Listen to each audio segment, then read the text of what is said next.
bonsoir chers amis internautes ñu ngi nuyu ñëpp ci seen tur ak seen sant di leen gërëm ci cofeel bi nga xam ne am ngeen ko ci ñun ñu nekk ay tout tànk dëkk Thiaroye mais développement Thiaroye yitteel ñu raison pour laquelle depuis élections locales yi wala avant même ces élections locales ñu initié woon ay émissions tuddee que le changement.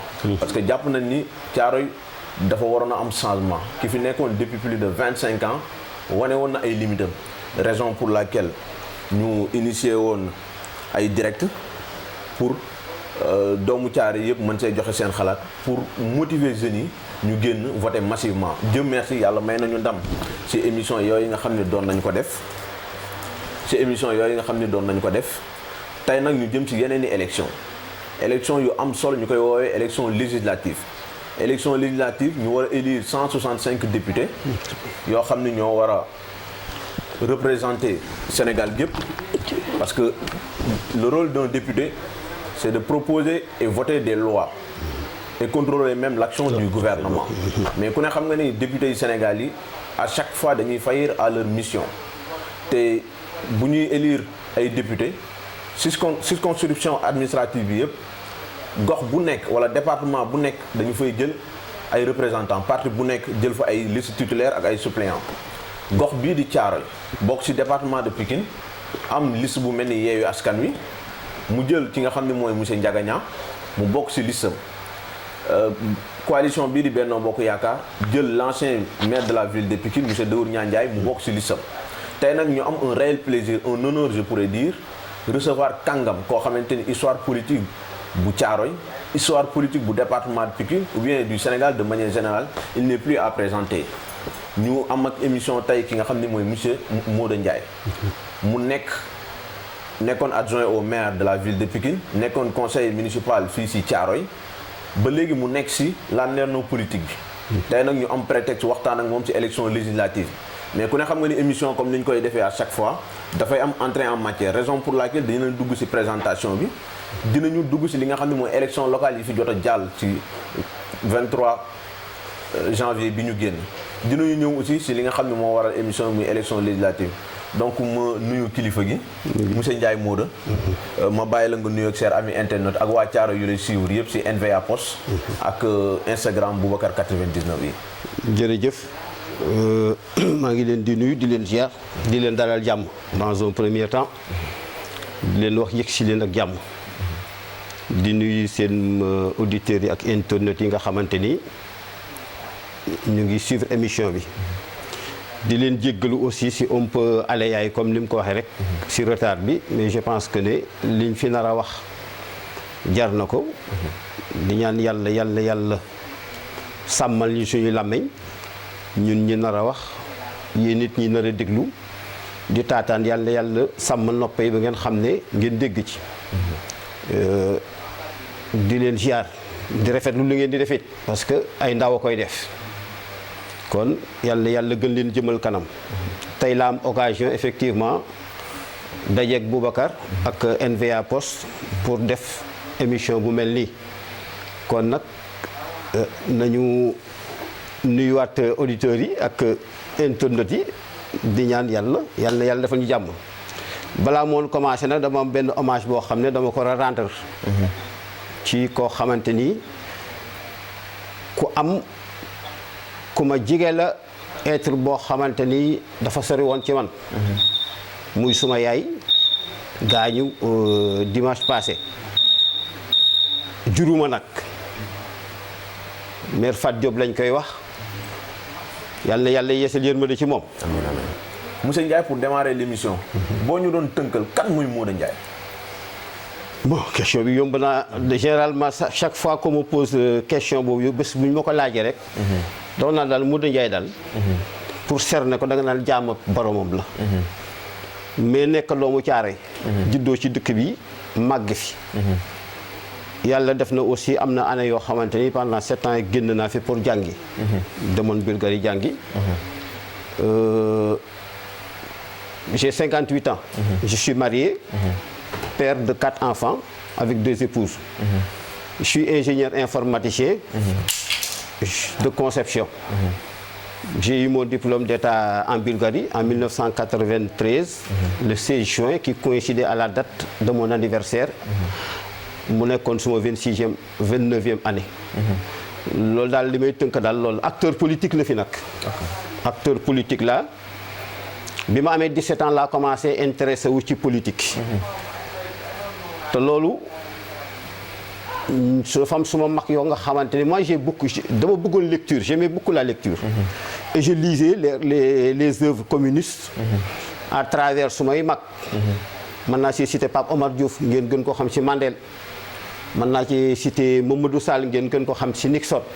ñaar ñooñu rek laay citer ñi ci des xam nañ seen bopp dinañ reconnaître ci biir li may wax ñooñu ñoo ma dugal ci politique en fait. monsieur Ndiaye ginnaaw bi nga ñëwee ci sa parcours mu doon parcours bu am solo. nga wax sa jaar-jaar depuis 81 nga nekk ci landerneau politique bi nekk ci gox bii di Thiaroye. depuis plusieurs fois 2 ou 3 fois dem nga élection municipale. gagné woo. mais li tax ma def liaison boobu dama bëgg ñëw ci élection yu mujj yi. muy élection 23 janvier 2022. nga jàppale candidat bu ñu woowee Bassirou Sow. demoon ci bannière Benno Bokk Yaakaar. bi nga ko defee Thiaroye ñu bari ni intellectuel bu mel ni Modou background bi mu am. di accompagner koo xamante ni jàngul. est-ce que regretté woo ko tey le fait d'accompagner Bassirou Sow comme le candidat de Benno Bokk Yaakaar. le candidat Bassirou Sow. li circonstances yi ma ko àndoon ak moom. bu taxawaatoon tey. ma àndaat ak moom. toppat ci ginnaaw. yan circonstances moo taxoon nga ànd ak Bassirou Sow. dem naa 3 élections. gagné wu ma ko. Thiaroye ne m'a jamais suivi. alors que discours bi ma daan def c'était un discours très clair. socialement j'étais là j'assistais tout le monde. pourquoi Bassirou Sow. pourquoi ñu dem ànd ak coalition Benno Bokk Yaakaar. quand Bassirou Sow bi ñu ko tànnee au niveau désigné par le président de la République. man ma amoon mébét boo xam ne waxoon naa ci ak parce que passage boobu bu ma ko fàttee moo mën a. Macky Sall xamul Bassirou Sow nga baal ma foofu parce que vous nous disiez loolu ngeen ñu doon xamal ci élection locale yi président Macky Sall moo tànn Bassirou Sow on nous dit même que c'est Abdoulaye Timbo moo fi teg Bassirou Sow Macky Sall xamul Bassirou Sow. en matière de loolu ngeen bëggoon a lëre askanu waa Thiaroye. non pas du tout lan ngeen mën a teg loolu ni Macky Sall moo jël Bassirou Sow ni yéen waa Thiaroye vous les responsables de Benno Bokk Yaakaar jàppale leen Bassirou Sow. De toute façon moi je suis pas responsable de Benno Bokk Yaakaar. je me dédouane sur ça. ça j'en suis sûr et certain. mais en politique am na casting ñoom def nañu seen renseignement. après 2014 ils se sont rendus compte qu'il y a aucun responsable. aucun responsable de l'APR. à Thiaroye-sur-Mer bu mañ a gagné élection fii. d'accord Bassirou Sow étant un entrepreneur social comme on l'appelait. background bi mu am ak profil bi mu am. ça répondait directement bu amee ku mel ni Modou Ndiaye am ku mel ni Ababacar Ndiaye am ñeneen ak ñeneen mais l'équipe est formée ndax Macky Sall xam na ko xamu ko ça je peux pas vous répondre. D'accord. mais lenn moom wér na. man il m'a appelé.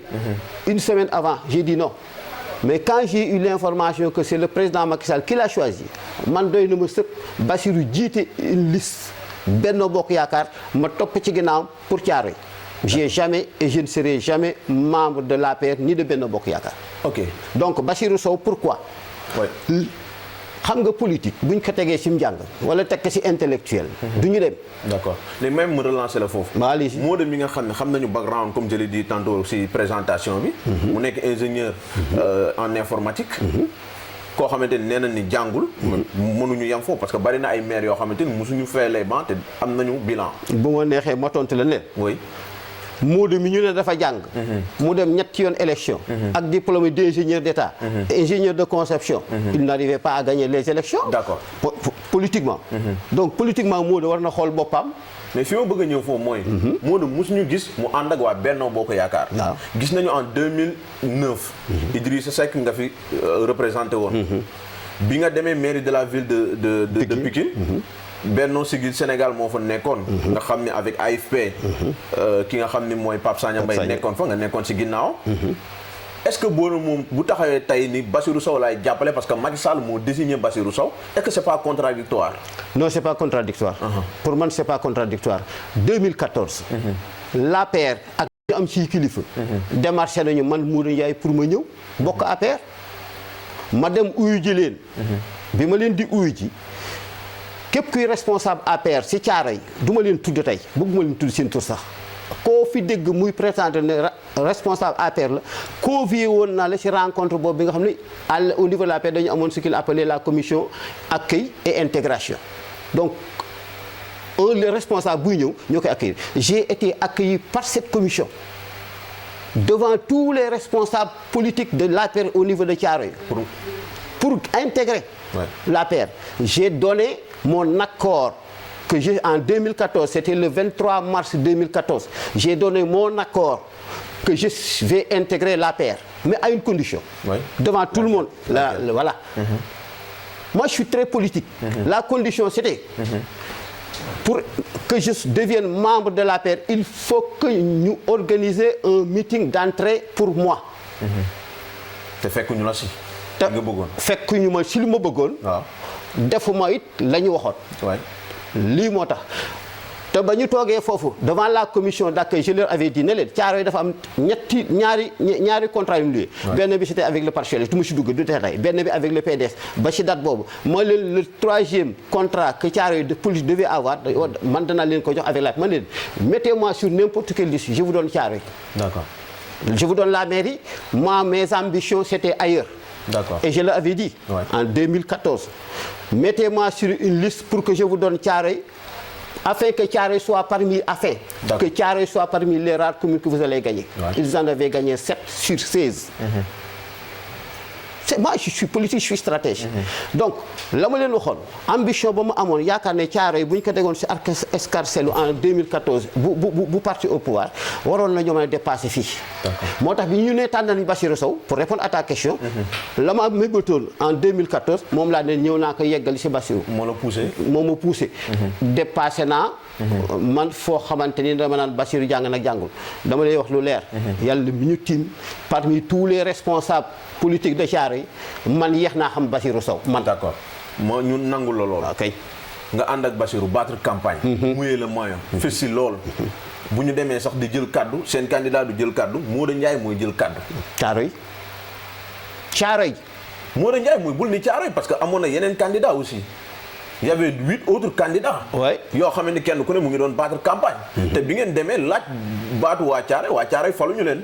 waaw loolu am na. dañu dem fal Yewwi Askan Wi. je suis d'accord. est-ce que tey yow mi àndoon nag Bassirou Sow wër Thiaroye ni c'est le candidat idéal parce que Macky Sall la àndaloon parce que Macky Sall mi nga xam ne mu ngi en fin de mandat. il lui reste que 2 ans. apporté lul dara Thiaroye. yow nga ni comme que Macky Sall nee na ànd leen ak Bassirou rek damay ànd ak Bassirou léegi gagné nañ leen. pour terminer pour ñu dugg si li gën a am solo muy élection législative. non du ma la bàyyi nga def Boubacar. gagné nañ leen ci gagné bu metti ngeen jàkkaarloog ay jeunes. wax kay. mu nekkoon dualité même ñu ni le candidat des vieux. pas yëpp ngemb Bassirou Sow. jeunes yëpp ngemb ku mel ni El Mamadou Ndiaye. ngeen jël 2e. ñu doxal quelques mois après nga wan ginnaaw ñi nga xam ni mooy waa Benno Bokk Yaakaar est-ce que loolu rafet na monsieur Mamadou Ndiaye. ah si très wax naa la sama parcours politique. man chez moi la politique sacerdoce la. bi may dugg ci politique dama nekkoon fekk mel dafa dañ ma dugal école naa man A B C D. J'ai appris la politique et je l'ai pratiquée. noonu la ñu ma jàngale politique. le don de soi bi may dégg nit yi di ko wax ba tey gisaguma ko. mais loolu nga jàng ci politique amul ay fruits parce que musoo gagné élection dem nga plusieurs fois. mais j'ai am nga ay candidats musoo gagné. mais j'ai servi amul njariñ. j'ai servi plus que quiconque. loolu beneen débat dinañ ci. waaw kon nañ ci ñëwaat. waaw beneen plus que quiconque j'ai servi Thiaroye. d'accord léegi Bassirou Sow. moom vieux yooyu nga doon wax. l'équipe bi nga xamante ni moom lañu naroon organiser wu autour de sa personne. aucun candidat même ceux qui ont gagné ne peuvent pas faire mieux que nous maa la ko wax fii. et j'ai retiré beneen bi nag léegi. après notre défaite. looloo leen intéressé. après notre défaite Ablaye Timbo. et lui moom je prononcerai son nom. maire de la ville de Pikine parce que inchallah je serai parmi ces farouches opposants durant son mandat jusqu'à ce qu'il quitte la ville de Pikine. waral loolu li ko waral lenn la. nga jóge même pas 6 mois jàppale Benno Bokk Yaakaar mouiller le maillot quelques mois après nga tourner leen dos di tëkku Ablaye Timbo. Thiaroye changement boobu. changement amu ci c'est logique pour quelqu'un qui connaît moi j'ai fait de la politique pour servir Thiaroye et pour que les gens apprennent à respecter cette commune. D'accord. Quand nous avions perdu les élections Ablaye Timbo a trahi. Comment? Mais chaque instant il était en communication avec Bass, chaque instant xam nga rek bu ñu soxlaa nguur ñoom. dañuy jaamu seen soxla. Ablaye Timbo jaamu na soxlaam ba am. yàlla jox ko moom mu renouveler son mandat Bassirou Sow perdre élection yi mu jël sànni. Voilà pourquoi je me suis rebellé parce que j'avais dit un jour à Bassirou et je le lui répète. ko baax la maa ngi koy rendre grâce ne ko tant que je serai avec toi du ma bàyyi kenn ku la ñàkkal fayda waaye yow itam doo ñàkkal fayda gis nga foofu moom duñu ko bàyyi ku ko ñàkkal fayda mais moom du ñàkkal fayda et j'ai pris sa défense gis nga défense moom ma jël. moo andi seen audience boobu ngay wax te dinañ ci ñëw. dinañ ci ñëw et à ma manière et je leur avais dit je mettrai le feu à Pikine. mais li ma bëgg a xam foofu yéen Ablaye Timbo ngemb na leen parce que pour gagner département de la ville il faut nga gagner commune yu bari yi nga xam ne moo polariser département bi ngemb na leen gagné woo leen est-ce que bu demee seeti keneen koo xamante ne yaakaar na ne élection législative yi dina mën a tax mu gagné du trahison quand même. non trahison la parce que quand par exemple élection yi li mu génn Pikine lan la. Benno Bokk Yaakaar sur les 100 conseillers de Pikine 44 la am 44 conseillers sur 100 il te manque combien. am na 56 yoo amul. waaw loolu mooy configuration résultat électoral yëpp ci Pikine. 44 conseillers la jox Benno Bokk Yaakaar. commune Guinaw Rail Nord liste parallèle fa amoon. ñoom bi ñu gagné 2 conseillers la ñu envoyé à la ville. ñooñu dem rejoindre encore l'APR. Thiaroye Gare avec le maire Mbaye Sène 3 conseillers la indi donc muy 5 conseillers plus 44 du 49. Même avec les conseillers de Guinaw Rail et de nu mu tuddati Thiaroye Gare Benno Bokk Yaakaar peine encore à avoir la majorité au niveau du département de Pikine. Mais maintenant question bi dama lay répondre. Pourquoi. nga ne ñu bàyyi ñu fi seeti kaneen. mais ki ñu seeti il faut que ñu di xam lu seeti ko. quand Daour Niang Ndiaye qui a dirigé au niveau du département de Pikine la liste de Gëm Sa Bopp de Bougane Gueye Dany. il a eu 7 conseillers au niveau de la ville de Pikine. C'est lui qui a pris ses conseillers trahir Bougane. dem jël 7 conseillers jox ko waa Benno Bokk Yaakaar contre quoi. Politiquement ñun xamoon nañ ne foofu lay demee contre quoi contre son poste de deuxième adjoint au maire à la ville de Pikine qui est une honte. Lui qui a fait c'est pas légitime aussi. C'est pas légitime. yéen moom li mu apporteel Ablaye Timbo pour mu nekk maire de la ville de Pikine. bu gënee yéen li ngeen ko apporteel. Ablaye Timbo day jël. parce que ses fins c'était pour redevenir maire de la ville de Pikine. nous lui avons donné 3 trahison amul foofu. am na fi boo leen joxee 3. waaw Daour joxe 7. déedéet ñu joxoon 3 ñun 3000 voix lañ joxe. oui. Daour pour combien de conseils? Non. Pour la ville de Pikine? Non, ça c'est le report de voix là. Oui. C'est le report de voix sur la liste proportionnelle. D'accord. Mon report de voix au niveau de Thiaroye 3000 et quelques là. Oui. Parce que il y a le vote sanction boo xamante ni waa Yewwi Askan Wi doon te tey jii je les soutiens. ñoom ils ont mis un deal. entre ñoom ak Daour Niang Ndiaye. yaa ngi accusé. ah je n'accuse pas. accusation yi ngeen def. kii Boubacar yan firnde nga si mën a am. parce que Yewwi Askan Wi bu ma la génneelee. ñu dégloon te s'il vous plaît.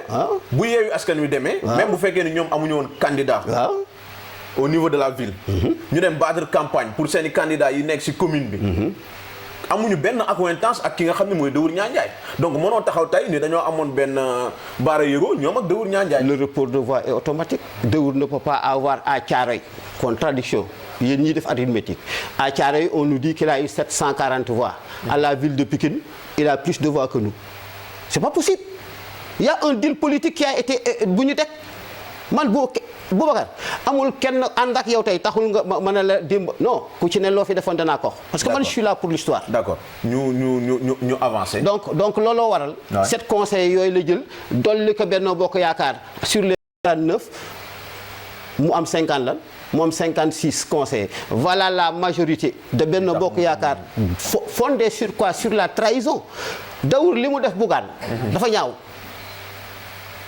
Donc la légitimité de Benno Bokk Yaakaar au niveau du département de Pikine est fondée sur une trahison et la haute trahison de Daour Niang Ndiaye qui est en contrepartie nag léegi Daour moom lañ jox deuxième adjoint au maire et moi j'avais dit partout qu'il sera investi sur la liste départementale. léegi nag combat bi foofu débat boobu 7 conseils parce que Ablaye Timbo aussi da nga koy comprendre. koo xamante ne pour redevenir maire de la ville de Pikine 7 conseils yi que Dëwur di apporté jaral na ko. waaw Dëwur aussi am na fulla marchandé ay 7 conseillers li nga xam ne mooy adjoint au maire de la ville ba pare nekk seen candidat ci élection législative yi ñu nekk mais man li ma gën a amal solo ak li waral émission mooy Thiaroye. En 2009. Oui. Moi j'étais dans la même position que Daour Ndiaye. oui. J'avais 6 conseillers sur la liste de Rewmi. nga dem négocier ak. Non, j'ai Pape Sagna devenir adjoint au maire. non, j'ai rien négocié. C'est malheureux. Je vais révéler quelque chose. Et Pape Sagna, s'il m'écoute, dina ko wax. Quand on s'est retrouvé chez Samba Bathily pour discuter avec les conseillers, moom rek moo ñëwoon dans le cadre de Benno Siggil Sénégal. ba mu ñëwee dana jox leen ma big ak feuille ñu jox ko big ak feuille. Il a pris ses engagements coché ko. Samba Bathily lire que dima ko jox ma ne ko non. Moi je fais jamais de deal politique. Je veux pas savoir ce qu'il nous a promis. mais terewul laa nekk adjoint au maire. Mais non, xam nga tax pourquoi je suis devenu adjoint au maire. Thiaroye m'avait donné 3000 voix. Et dans le ba ñu toogee au niveau de Rewmi dama leen doon lu leer les postes d'adjoint au maire Thiaroye da ciy am. D'accord. Parce que 3000 voix Samba Bathily mi nga xam ne moom moo nekkoon coordonnateur dans sa commune il avait 1600 voix. ok ñu def transition bi dem ci élection législative. Ndiaga nekkoon fi maire moom it remplacé woon fi Dëwur bi muy dem ville de Pikine perte élection locale yi fii ci Thiaroye tout récemment au mois de janvier. Est-ce que du ñaari profil yooyu d'abord mu ñëwaat encore ci Dëwur Ndiaye ñoo la gêné est-ce que amoo règlement de compte boo am sa diggante ak Dëwur bala ma ñëw ci Ndiaga. parce que yaa ngi koy am nga problème ak Benno Bokk Yaakaar parce que nee nga dañu dafa am trahison bu dox seen diggante après les élections locales mais est-ce que amoo problème yow ak Dëwur. Je solde mes comptes. Oui. Politiquement parlant. dëgg man lu leen la. Oui. Moi je suis un homme de gauche. Pour un intérêt personnel. donc intérêt personnel man damaa mës a am 15 ci politique. 1 franc.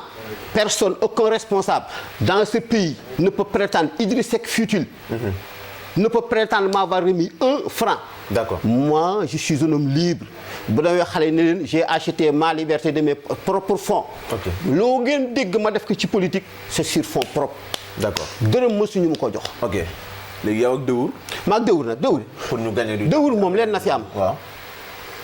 96, il était candidat, j'étais candidat. oui. bi ñuy confectionner les listes de 1996. dama jëkk a oote. J'ai fait en sorte que au niveau du conseil des notables. Quand la commune de Thiaroye devait être créée, j'avais dit non nañu fexe ba nga xam ne Thiaroye am benn liste. Thiaroye bu ñu ma déggaloon en 1995. 94 du moins kon benn liste am Thiaroye parce que élection 86 c'était prévu en 95. Report am ñu yóbbu ko novembre 96 bref. ma ne mag ñi nañu fexe ba am benn liste. parce que dañ naan Thiaroye avancé wul te kenn nangu la bàyyi sama morom dem. pour jëlee fi le feu. Alioune Sam. ma ne leen man je suis candidat à rien. Si vous décidez que ne Dëwur Ndiaye moo fi nekkoon il était puissant politiquement. man nangu topp parce que nag bëgguma mbay mu ngi fi woon. Alioune Sam bëgg fi woon mag ñi ñoo waroon a wax mais ndaje ma dafa am ñu ko yàq je reviendrai pas là-dessus bref loolu jàll mu gagné élection yi mais 2000. C'est moi qui ai dirigé le comité électoral de la CA 2000 pour l'élection de Abdoulaye Wade. yow yaa bëgg a xam c'est à partir de ce moment-là que la trahison a commencé avec Dëwur Ndiaye. bi ñu gagné li ñu promettre Thiaroye man la jiitaloon comme ni ngay wax nii. li ma def si Bassirou des fois moom defoon naa ko 2000. Dëwur daf may jiital en 2000. man ku may àndal Thiaroye lay àndal dinañ ñëwaat si Bassirou Sow léegi ci cas yooyu ngay wax. bi ñu àndee mais moi bu ma la waxee ne la. Le premier projet d'assainissement de Thiaroye, je l'ai fait par le canal de Amath Dansokho avec le ministère de l'urbanisme moom ci boppam en personne ànd na ak moom audience chez Amath Dansokho. Quand le projet là pare xam nga nu mu ko def. da kaa sànni tu veux savoir c'est ces comptes là solde là que je solde avec lui parce que lui il ne fait que trahir Thiaroye. D'accord beneen bi. Ndiaga Niang.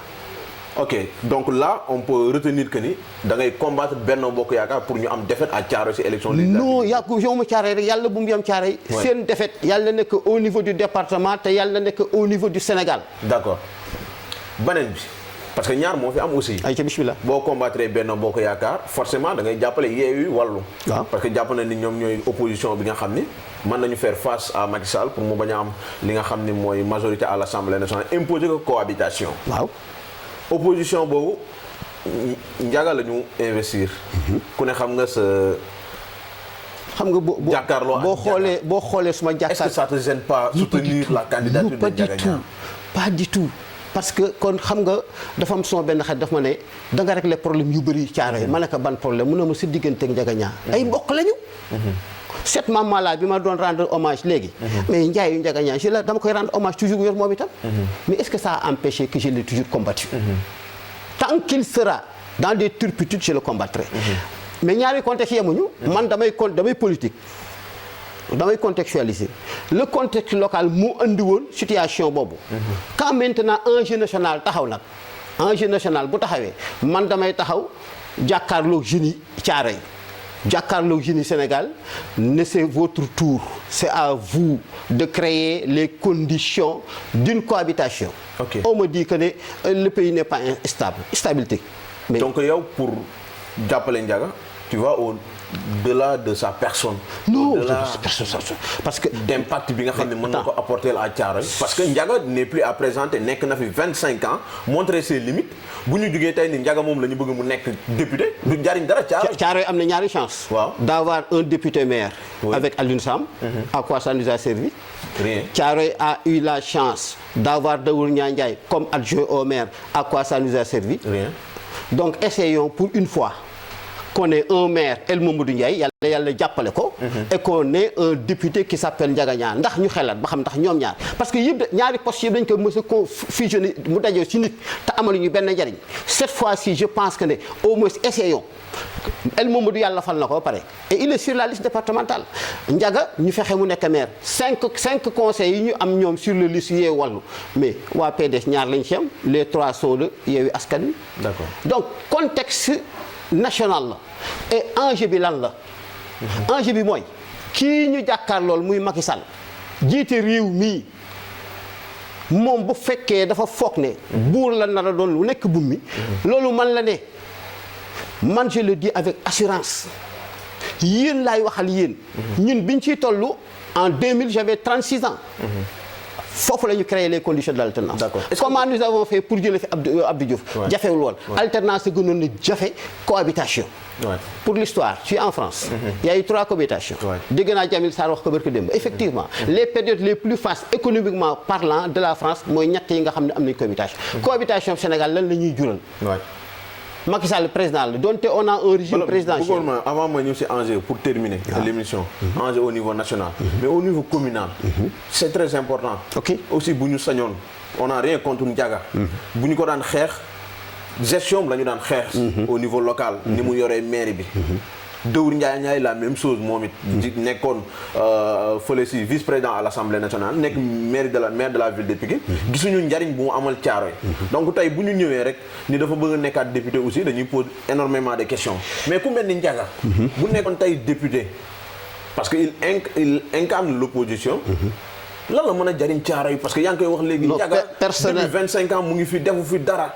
parce que yéen même gisuñu ni ngeen war a mouiller le maillot defoo leen parce que c'est un handicap ku mel ni Ndiaga nga dem ci population Thiaroye ni damaa bëgg ngeen voter Ndiaga pour mu nekk député. neexut a jaay aussi c'est pas un bon produit. xam nga Boubacar. bu ñu jëlee par exemple contexte yi parce que bu ñu jaxasee même au niveau local. mais au niveau local on l'a combattu.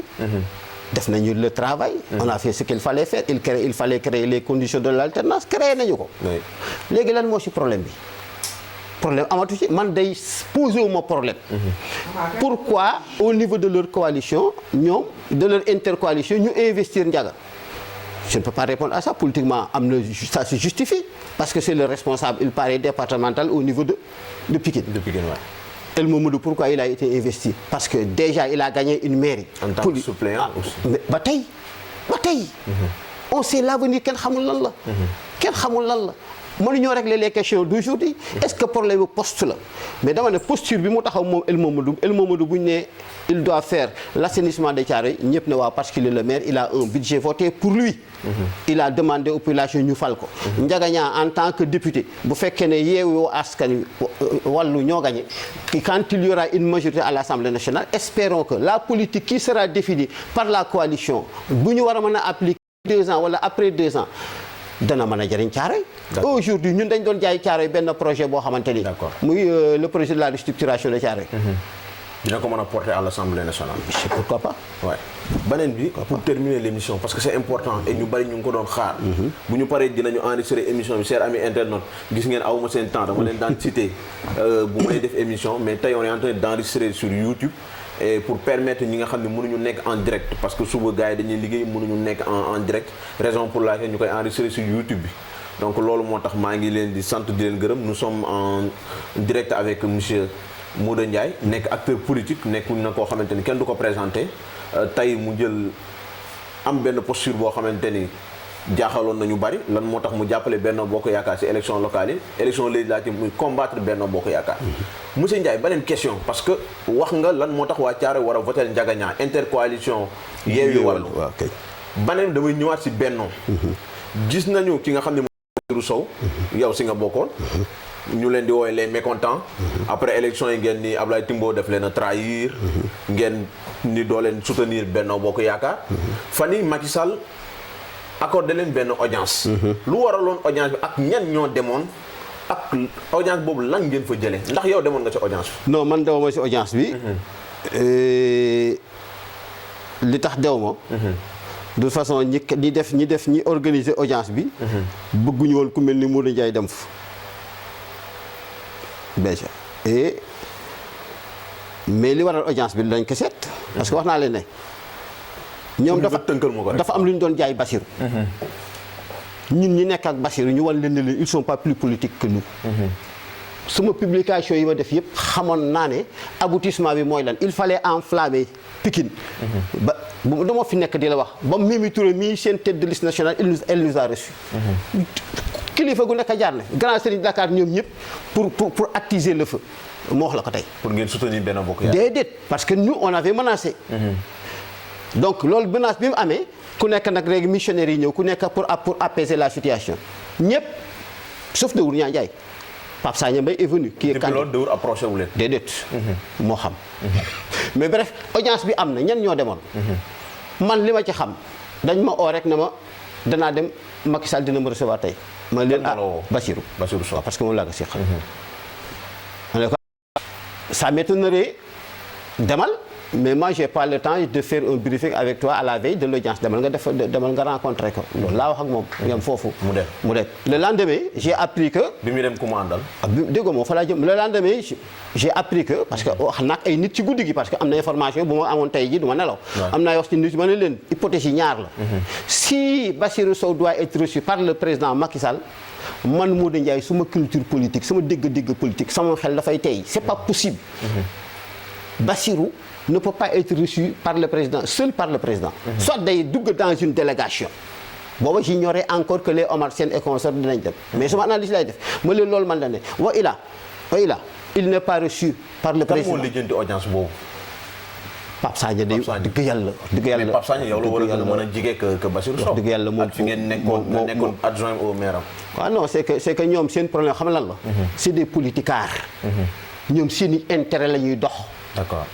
Pape Sagna rencontré nañu ko mais la manière dont moi je parle ni may waxee neexu leen mais c'est leur affaire ce sont eux qui ont tout fait pour que ñu bañ a dem tama di yox dëgg yàlla yàkkamtiwuma gis Macky Sall amaluma benn njariñ dem nañu gis Macky Sall non le lendemain la ñu wax ne ma diw Bassirou dina dem ak Mame Mbaye ak Adama Mar li lañ ma wax ma ne turki jàmm kon la ma doon wax mu ngi am soit man li ñu fexe ba génn ma ci audience bi man mu ngi commencé leer ci man bref ñu dem parce que Moura ay waxam dafa attendez c'est le problème loo xamante ni donc nañ def le tout ba Moura du dem exactement c'est ça exactement c'est ça doo gis nag kenn ku ñu may porté ne looloo am mais wala gënuñu maa yeewu ku ma si jàngalul politique mënoo ma jàngal politique loolu moo am ñu wax le même jour lañu ma oo wax ma ne ma diw ak diw ñooy dem ma toog di xaar ba 18h 19h ñu ne ma audience bi terminé na Bassirou lañ recevoir Omar Sène ak Saybatou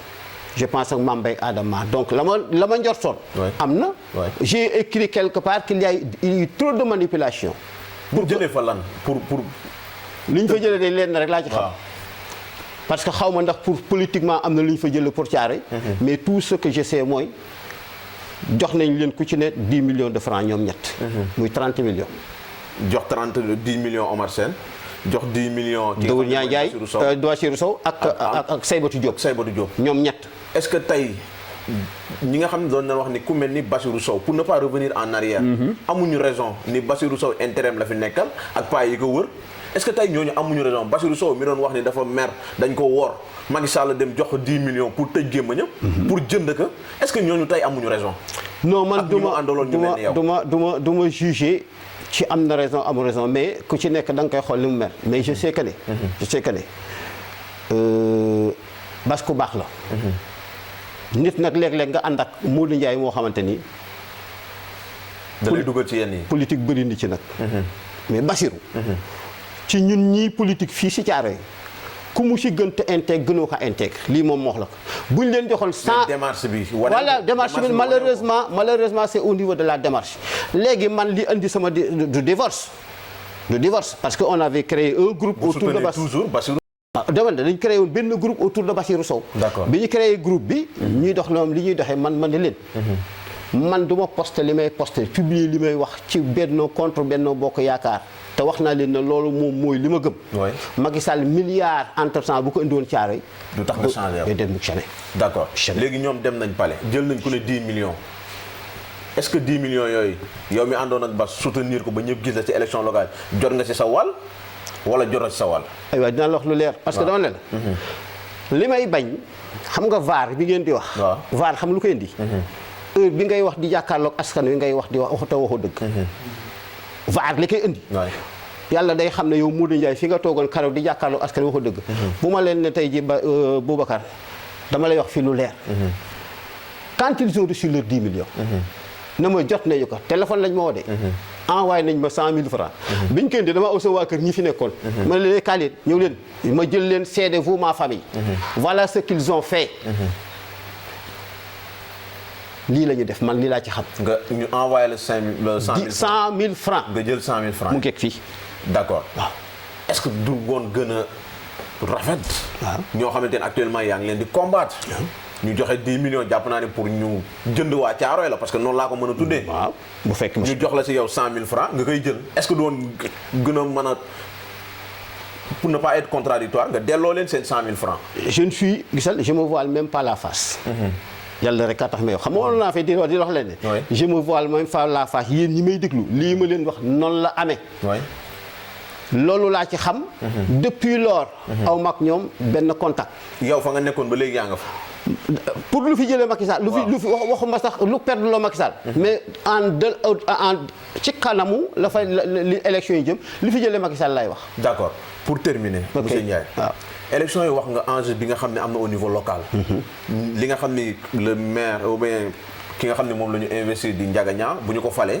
avec l'intercoalition Yewwi Wallu. li mu mën a taxawee pour l'intérêt de Thiaroye. surtout projet bu am solo boobu di restauration Thiaroye parce que ku ne gis nga Thiaroye ni mu am problème mu assainissement bi inondation yi la preuve Thiaroye mën na ni secteur yëpp dafay métti. le maire mu ngi siy def ay jéego yu am solo maître El Mamadou Ndiaye. mais ku ne xam ne bi ñu ko falee ak léegi nii. temps bi matul dara pour mu mën a def yenn solution yu durable yi. malgré mu ngi siy def ay efforts yu am solo. ñu ñëw au niveau national pour terminer l'émission. ak taxawaay bi si jeunes yi war a am. parce que actuellement opposition bi moo door bi mooy imposer Macky Sall la cohabitation. lan mooy enjeu national bi. ak lan moo tax ñu war a imposer Macky Sall une cohabitation pour une première fois au Sénégal. enjeu national bi mooy lenn rek. moom Macky Sall li mu bëgg. il lui reste 17 mois. li mu bëgg s'il perd l'Assemblée nationale. dañuy rey ses velléités de troisième candidature. d'accord boo koy premier enjeu bi. te ñun paa yi ngeen di wax. nous sommes encore là et nous ferons face nous serons debout pour le combattre au cas où mais avant d'en arriver là-bas. kenn décidé ñaar décidé na jeunes yi laa wax nañ jël seen responsabilité. d'accord jëlee dem voté ji. man du ma wax ne kenn voté lal kenn. man li ma assumé naa ko je voterai incha allah. pour la coalition Yewwi Wallu. et da ngay ñaan aussi waa Thiaroye voté Yewwi Wallu. damay ñaan waa Thiaroye mais man damay wax benn bokkar en politique. gis nga les militants. ñoo jaam yi ñoo yem militants yi ñëw moom seen bopp jaam yi yàlla leen moom. man je voterai et je demanderai képp koo xamante ni. muy bulletin bu jaune bi. muy bulletin bu jaune bi. Abdoulaye Wade nekk ci photo bi. kii jox ma ko ma wan ki ñëpp. Mouhamed mu ngi foofu dugal foofu jox ma ko. parce que man damay assumer sama responsabilité wax dëgg yàlla. Jeunes yi. xam nga ñun dañoo def suñu temps. wax naa ko ci benn poste. nous avions créé l'alternance. 36 ans la ñu fekk. mais man boobu fekk na ku am 36 mooy 17 fekk 19 ans de combat am nañ fi. même quand j'étais en Europe dans le mouvement syndical le mouvement étudiantin mais j'étais là j'ai mené le combat. donc yéen seen affaire la gis nga bu ngeen ko deful de façon man dootuma sànni xeer. pour ne pas en différer le combat. ñu anticiper ko. ñu anticiper ak Macky Sall. au soir du 31. mais ñiy wax ni ko mënoo am troisième mandat la cohabitation est là. mais ñi wax cohabitation lan cohabitation amul problème. amul benn problème bu ci am. mais bu fekkee assemblée nationale bii jeex barke démb. lañ doon dundee nga yaakaar ne exactement nit war na ko fi bàyyiwaat. Macky Sall est-ce que war naa amaat majorité. ci question yu bëri yoo xamante ni moom daal ces projets de loi day ñëw day jàll comme lettre à la poste. bu ñu ko falee bu ngeen ko falee. bu ngeen caaxaan yéen jeunes yi. ba Macky Sall ñàkkul élection yi jeunes yu Thiaroye yeeg yu Pikine nag yu Sénégal. man moom Modou Ndiaye. responsable. politique à Thiaroye-sur-Mer. Je voterai et je demanderai de voter pour ce bulletin. Bil nag wàllu waaw parce que wàllu bi au niveau du département de Pikine. Thiaroye rek lañ fiy voté bulletin bi. député yoo xamante ni ñaar ña ci liste bi lañ bokk waa kër Ablaye Wade la ñett ña bokk Yewwi Askan Wi. ma leeralaat ne man bokkuma wàllu. wax naa leen ko démb waxaat naa leen ko léegi bi daje na ak ñoom. waxaat na ne bokkuma Yewwi Askan Wi. mais. contexte politique bi ñu toll. et pour combattre Macky Sall l'éventualité troisième candidature am il faut que ñu jox la majorité à l'opposition ñan ñooy def le travail c'est vous les jeunes vous qui devez faire ce travail là loolu lan laa am ne wax dëgg yàlla bu fekkee ne am na message bu may envoyer aux jeunes de ce pays mooy mettiwul gis nga mag ñi léeg-léeg dañuy nax xale yi sëñ Cheikh dafa wax ne mu la neexee nga daal sëñ Cheikh dafa wax ne bu ñuy wax naan xale bi te xale yi topp ko yow ngay mag nekk si penc mi mu ne jugal ànd ak ñoom jugal dabi leen la wax dawal dabi leen te loolu mooy fi am gis nga Ousmane Sonko ak jeunes yi mu àndal génération bii ñooy diriger Sénégal bu fekkoon ne dañ ko wax ay république xaw ma ñaati république lañ ko mais la république énième N+1 bii ñëw ce sera la république des jeunes ce sera la cohabitation dans ce pays stabilité am ñenn ñi naan benn waaye daf ma oo léegi des États-Unis na ma wooy non